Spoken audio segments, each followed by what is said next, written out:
येथील ओमकार रेसिडेन्सीमध्ये झालेल्या तरुणीच्या हत्याकांडाने रायगड जिल्हा हादरला असून 4 दिवस उलटूनही आरोपी मोकाट असल्याने नागरिकांमध्ये संतापाचा उद्रेक झाला आहे।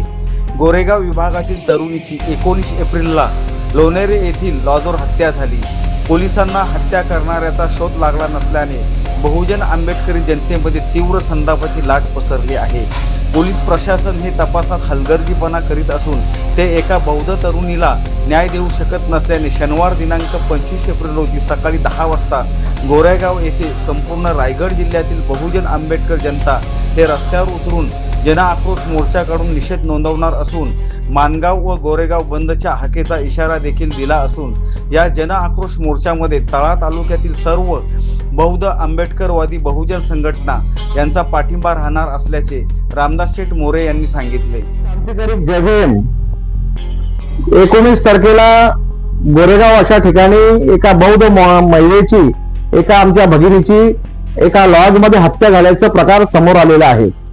आम्ही 19 तारखेपासून 23 तारखेपर्यंत पोलीस प्रशासन, डीवायएसपी, एसपी किंवा संबंधित सर्व प्रशासनाचे चाललेल्या कारवाईकडे पाहत होतो आणि पाहतोय। आमच्या धम्मबांधव सन्माननीय विकासदादा गायकवाड, बौद्धजन पंचायत समितीचे माणगाव तालुक्याचे अध्यक्ष आमचे मित्र सन्माननीय रवींद्रदादा मोरे, एक आमच्या समाजाचे उद्योगपती सन्माननीय नरेशजी आयरे दादा, या साऱ्या मंडळीने समाजामध्ये हा जो काय गुन्हास्पद प्रकार घडलेला आहे हे बहुजन समाजाला सोबत घेऊन प्रशासनाला अनेक वेळा जाब विचारलेला आहे। परंतु मला असं दिसतंय, मी एकंदरीत संपूर्ण माहिती घेतल्यानंतर आज या ठिकाणी माझी मुलाखत देतोय की ती मुलगी एका मोठ्या नेत्यांच्या ऑफिसला ती कामाला होती आणि कामाला असताना ती मुलगी एका लॉजवर कशी आली आणि लॉजवर गेल्यानंतर जो काही लॉज आहे त्या लॉजमध्ये प्रशासनाने काही नियमावली घालून दिलेली आहे की एखादा रूम आपण बुक करताना त्याला आधार कार्ड द्यावं लागतं। ते आधार कार्ड मुलामुलीचं दिलंय का? मी असं एकंदरीत ऐकण्यात माझ्या आलेलं आहे की ती प्रशासना त्या लॉजमध्ये गेली त्यावेळी त्या मुलाचा एकट्याचा आधार कार्ड दिलेला आणि तो एकट्याचा आधार कार्ड व्हेरीफाय केलेला आहे। मग तो एकट्याचा आधार कार्ड देऊन त्याला जर रूम दिला असेल तर ती मुलगी त्या हॉलमध्ये किंवा त्या रूम मध्ये गेली कशी? आणि गेल्यानंतर ज्यावेळी तो चेकआउट रूम झाला असेल तेव्हा त्या मुलाला सोडताना त्या रूमची झडती घेतली गेली का?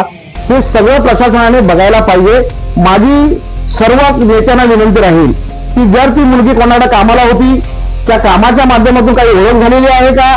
काही ओळखीच्या परिणामाने काही गोष्ट घडलेली आहे का? पोलीस प्रशासन कोणाच्या दबावाखाली काम करतायत का? प्रशासनाला कोणाला दबाव येतोय का? याचा रितसर खुलासा झाला पाहिजे। पुढे आंबेडकरांचा महाराष्ट्र आहे आणि त्या महाराष्ट्रामध्ये अशा प्रकारचे जर काय कृत्य होणार असेल तर हे काळीमा फासणारी गोष्ट रायगड जिल्ह्यात घडलेली आहे। मी सन्माननीय इथे रायगड जिल्ह्याचे कर्तव्यदक्ष एसपी मॅडम आहेत, अचल दलाल मॅडम आहेत किंवा डीवायएसपी आहेत, या ठिकाणचे पीआय बेलदार साहेब आहेत, यांना माझी या मुलाखतीबाबत विनंती आहे। आमच्या सर्व नेत्यांनी सांगितलेलं आहे की 24 तारखेपर्यंत तो आरोपी अटक झाला नाही तर बौद्ध समाजाचा उद्रेक झाल्याशिवाय राहणार नाही आणि भव्य दिव्य मोर्चा काढून आम्ही पोलीस प्रशासनासमोर ठिय्या मांडणार आहोत। जोपर्यंत तो आरोपी अटक करतो तोपर्यंत आम्ही उठणार नाहीत।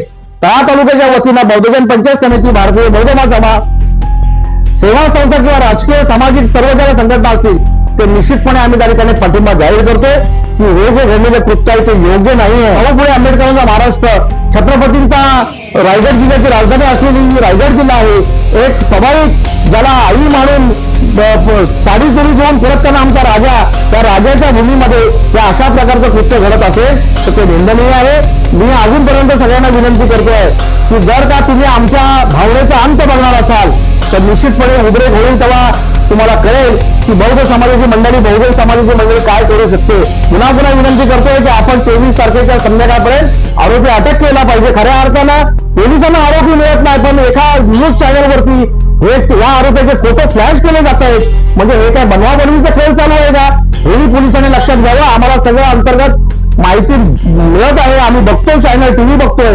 उदाहरण जर काय अशा प्रकारचं कृत्य होत असेल तर हे निंदनीय बाब आहे। शासनाने याच्याकडे लक्ष द्यावं अशी माझी नम्र विनंती आहे, नाहीतर आम्हाला शेवट टोकाचा पाऊल उचलण्याची वेळ आलेली आहे।